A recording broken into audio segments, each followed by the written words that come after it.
Saidabad police station దగ్గర ఉద్రిక్తత నెలకొంది. చందు రాథోడ్ హత్య కేసులో నిందితులను మీడియా ముందు ప్రవేశపెట్టారు పోలీసులు. నిందితులను తరలిస్తున్న వాహనాలను చందు అనుచరులు అడ్డుకున్నారు. మలక్పేట కాల్పుల కేసులో 5గురిని పోలీసులు అరెస్ట్ చేశారు. నెల్లూరుకు చెందిన సుపారీ గ్యాంగ్ చందు రాథోడ్ ను హత్య చేసినట్లుగా పోలీసులు గుర్తించారు. 7 రౌండ్లు కాల్పులు జరిపి చందు రాథోడ్ ను ఈ గ్యాంగ్ హత్య చేసింది. పార్టీలో అంతర్గత కలహాలు, వివాహితర సంబంధం, ఆర్థిక లావాదేవీలే హత్యకు కారణమని పోలీసులు తేల్చారు. అయితే నిందితులను తమకు అప్పగించాలని చందు రాథోడ్ అనుచరులు పోలీస్ స్టేషన్ ముందు ఆందోళనకు దిగారు.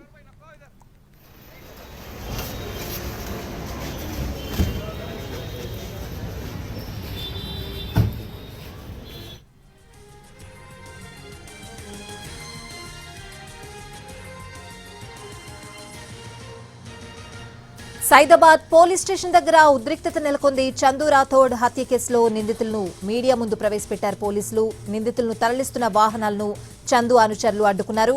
మలక్పేట కాల్పుల కేసులో 5గురిని పోలీసులు అరెస్ట్ చేశారు.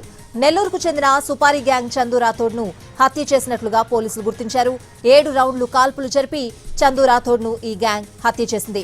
పార్టీలో అంతర్గత కలహాలు, వివాహితర సంబంధం, ఆర్థిక లావాదేవీలే హత్యకు కారణమని పోలీసులు తేల్చారు. అయితే నిందితులను తమకు అప్పగించాలని చందు రాథోడ్ అనుచరులు పోలీస్ స్టేషన్ ముందు ఆందోళనకు దిగారు.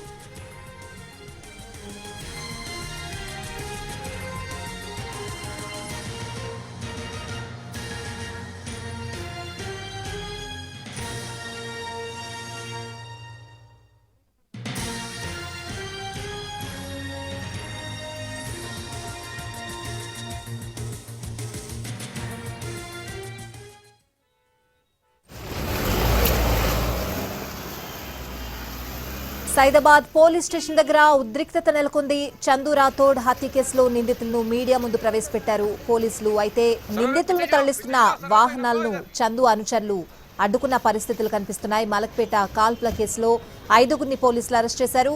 నెల్లూరుకు చెందిన సుపారీ గ్యాంగ్ చందు రాథోడ్ ను హత్య చేసినట్లుగా పోలీసులు గుర్తించారు. 7 రౌండ్లు కాల్పులు జరిపి చందు రాథోడ్ ను ఈ గ్యాంగ్ హత్య చేసింది. పార్టీలో అంతర్గత కలహాలు, వివాహితర సంబంధం, ఆర్థిక లావాదేవీలే హత్యకు కారణమని పోలీసులు తేల్చారు. అయితే నిందితులను తమకు అప్పగించాలని చందు రాథోడ్ అనుచరులు పోలీస్ స్టేషన్ ముందు ఆందోళనకు దిగారు.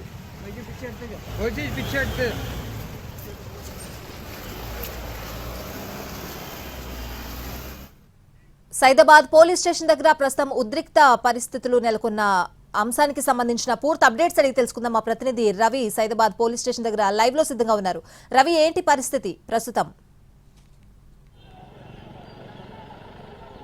స్వాతి, చందుని ఎవరు హత్య చేశారు, లేకపోతే ఎంతమంది ఇందులో ఇన్వాల్వ్మెంట్ ఉంది అనే దానిపైనే డీసీపీ ప్రెస్ కాన్ఫరెన్స్ నిర్వహించారు. ప్రెస్ కాన్ఫరెన్స్ నిర్వహించి నిందితులను బయటకు తరలిస్తున్నటువంటి క్రమంలోనే ఒక్కసారిగా పిఎస్ బయట ఆందోళన చెలరేగింది.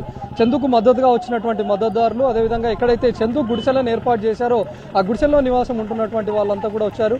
అది వెహికల్స్లో ప్రెస్ కాన్ఫరెన్స్ తర్వాత నిందితులను మీడియా ముందు ప్రవేశపెట్టి వాళ్ళను తిరిగి జైలుకు తరలిస్తున్నటువంటి క్రమంలోనే ఒక్కసారిగా వెహికల్ను అడ్డుకునే ప్రయత్నం కూడా చేశారు. వెహికల్కు అడ్డంగా కూడా కొంతమంది మహిళలు ఉండి వాళ్ళని అడ్డుకోవడం, అదేవిధంగా వాళ్ళను ఉరితీసి చంపివేయాలి, మరికొంతమంది నిందితులు కూడా తప్పించుకొని తిరుగుతున్నారని చెప్పి వీళ్ళు ఆరోపణలు చేశారు. అయితే చందు హత్య ఏ విధంగా జరిగింది అనే దానిపైన కూడా కొంతమంది వీళ్ళందరూ చెప్పినా కూడా అయితే అవన్నీ కూడా అవాస్తవాలు అని చెప్తా ఉన్నారు. ప్రస్తుతం చందు కూతురు, చందు భార్య కూడా ఇక్కడ ఉన్నారు.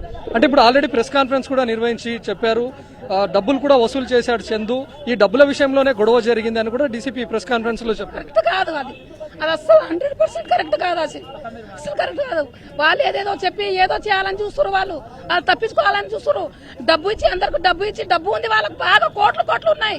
మా దగ్గర డబ్బు లేదు, అందరికి తప్పు పట్టేదానికి. వాళ్ళకి తప్పు చెప్పాలి, వీళ్ళకి అది అని మాకు అలవాటు లేదు. వాళ్ళకి డబ్బు బాగుంది, కోట్లు సంపాదించుకోరు. ఎవరికైనా డబ్బు ఇచ్చి ఏమైనా చేయాలని చూస్తారు. వాళ్ళు ఏమైనా తప్పు చేసి మేము తప్పించుకోవచ్చు అనేది చూస్తారు. కానీ అవన్నీ కరెక్ట్ కాదు. మా ఆయన ఏంటో నాకు తెలుసు. ఇప్పుడు డబ్బుల విషయంతో పాటు వివాహితర సంబంధం అని ఇవన్నీ చేస్తున్న ఆరోపణలన్నీ అసత్యాలు అంటారు. తప్పు. మా ఆయన ఏంటో నాకు తెలుసు. మా ఆయన అట్లాంటి అలవాటు లేదు, అట్లాంటిది కాదు. కావాలంటే ఆమెకు పిలిపించి కూడా అడగండి, వాళ్ళ బిడ్డకు అడగండి, వాళ్ళ కొడుకు అడగండి, అందరికి అడగండి. ఆ రికార్డు మాట్లాడిన రికార్డు కూడా మా దగ్గర ఉంది. ఏమేమి మాట్లాడిన రికార్డు కూడా నా దగ్గర ఉంది. నేను నిన్నా నేను మొత్తం విన్నా. ఆ రికార్డు కూడా మేము మొత్తం ఇచ్చినాం లోపల. ఆల్రెడీ నిందితుల్ని అరెస్ట్ చేశారు. అరెస్ట్ చేసిన తర్వాతనే ప్రెస్ కాన్ఫరెన్స్ పెట్టి మొత్తం డీటెయిల్స్ చెప్తా ఉన్నారు. అండి అరెస్ట్ చేశారు కానీ అక్రమ సంబంధము, అక్రమంగా డబ్బులు వసూలు చేయడం 200% తప్పు. A to Z మేము ఏసీబీ గారికి రికార్డ్స్ పంపించడం జరిగింది. రాజేష్ భార్య ఒక 15-16 సార్లు చందుకు ఫోన్ చేసిన వాయిస్ రికార్డ్స్ మా దగ్గర ఉన్నాయి. అమ్మ తప్ప వేరే మాట మాట్లాడలేదు. రాజేష్ అక్రమ సంబంధం ఉంటే వాళ్ళ పాప ఫోన్ లో యాప్ పెట్టుకొని రెడ్ హ్యాండెడ్ గా పట్టుకున్నారు. ఎందుకు డాడీ నువ్వు రమ్మ వాళ్ళ ఇంట్లో అంటే నేను ఇక్కడ గన్స్ దాచి పెట్టా అని చెప్పేసి అన్నాడు. వాళ్ళ భార్య నాతో గన్స్ ఉన్నాయని చెప్తే నేను ఏసీబీ గారికి రికార్డు పంపించడం జరిగింది. ఈ రోజు చందుకు ఉండడానికి ఇల్లు లేదు, ఊరు నుంచి రావడానికి కార్ లేదు. నాగోల్ విశాఖపట్నం బ్యాంక్ లో 80 లక్షల అప్పు ఉంది. ఆయన స్థితిగతులు ఏందో, ఆయన ఎట్లా బతుకుతున్నాడో మాకు తెలుసు. 650 కుటుంబాలకు పట్టాలు ఇప్పించాడని కుట్ర, గుంటూరు గుడిసెలలో అక్రమాలు జరుగుతున్నాయి ఆపండి అని చెప్పేసి కుట్రతో ఈ రోజు దేవుడు వీరుడు శూరుడు అంటున్న చందుని అక్రమ సంబంధం అంటే 650 కుటుంబాలను ఒక్కరితో అక్రమ సంబంధం అంటే మేము ఇక్కడ ఉరి తీసుకోవడానికి మేము సిద్ధంగా ఉన్నాం చందు తరఫున. ఇప్పుడు మీ మదర్ కొన్ని ఆరోపణలు కూడా చేస్తా ఉన్నారు, సంచలన ఆరోపణలు. మాకు కూడా ప్రాణహాని ఉంది, ఇప్పుడు మేము కూడా బయటకు వెళ్ళాలంటే ఇబ్బందిగా ఉందని చెప్తాం. మాకు కూడా ప్రాణహాని ఉంది. జనాలు ఉన్నారు, మరి వాళ్ళకి ఎవరు కాపాడతారు? మాకు కూడా ప్రాణహాని ఉంది. అండ్ ముఖ్యంగా రవీంద్రచారి అనే పేరు మాత్రం ఇంకా మీడియా ముందుకు తీసుకురాలేదు. ఇందులో రవీంద్రచారి ఇన్వాల్వ్మెంట్ కూడా ఉంది. పార్టీలో చాలా మంది కూడా మా నాన్న కంప్లైంట్ కూడా చేశారు, కానీ కాంప్రమైజ్ వరకు వచ్చారు. కానీ ఇట్లా కాంప్రమైజ్ అవ్వండి అని చెప్పారు, కానీ మా నాన్నది సీరియస్ గా ఎప్పుడు ఎవరేం తీసుకోలేదు. మా నాన్న కంప్లైంట్ ఇస్తున్న కానీ కూడా కంప్లైంట్ ఇవ్వనివ్వలేదు. లాస్ట్ చనిపోయిన రోజు ఆ రోజు కూడా మా నాన్న ముందు రోజు కూడా కంప్లైంట్ ఇచ్చాడు. ఈటీ నరసింహ అనే వ్యక్తి కూడా కంప్లైంట్ ఇచ్చారు. పర్సనల్ గా ఆంటీ ఇంకా వెళ్ళి కంప్లైంట్ ఇచ్చిన కానీ కూడా కంప్లైంట్ ఇచ్చిన నెక్స్ట్ డేకే ఇలా అయింది. అంటే ఇంకా కొంతమంది నిందితులను తప్పించే ప్రయత్నం జరుగుతుంది అన్న పక్కా ఉంది. అందులో చాలా మంది ఉన్నారు ఇందులో ఇన్వాల్వ్మెంట్. ఒక్కరిద్దరు కాదు, ఇందులో చాలా 20-30 మంది వరకు ఉన్నారు. ఇంకా అక్రమంగా అన్ని తీసుకోవాలని చెప్పేసి, అక్రమంగా అన్ని దోచుకోవాలని చెప్పేసి ఇట్లా పార్టీలో ఉన్న నాయకులే ఇలా చేశారు. ఒకవైపు డీసీపీ ప్రెస్ కాన్ఫరెన్స్ నిర్వహించి వసూళ్లలో జరిగినటువంటి అంతర్గత విభేదాల కారణంగానే హత్య జరిగింది, అదేవిధంగా వివాహేతర సంబంధం కూడా ఇందుకు కారణమైంది అని డీసీపీ చెప్తా ఉన్నారు. కానీ బయట భార్యతో పాటు కుటుంబ సభ్యులు కానీ ఇక్కడ గుడిసెలు ఏవైతే చందు నిర్మించి ఇచ్చారో వాళ్ళందరూ ఇక్కడ చేరుకొని అసత్యమైనటువంటి ఆరోపణలు చేస్తున్నారు చందు పైన అని చెప్పి ఆరోపిస్తా ఉన్నారు. కొంతమంది నిందితులను తప్పించే ప్రయత్నం కూడా జరుగుతోంది.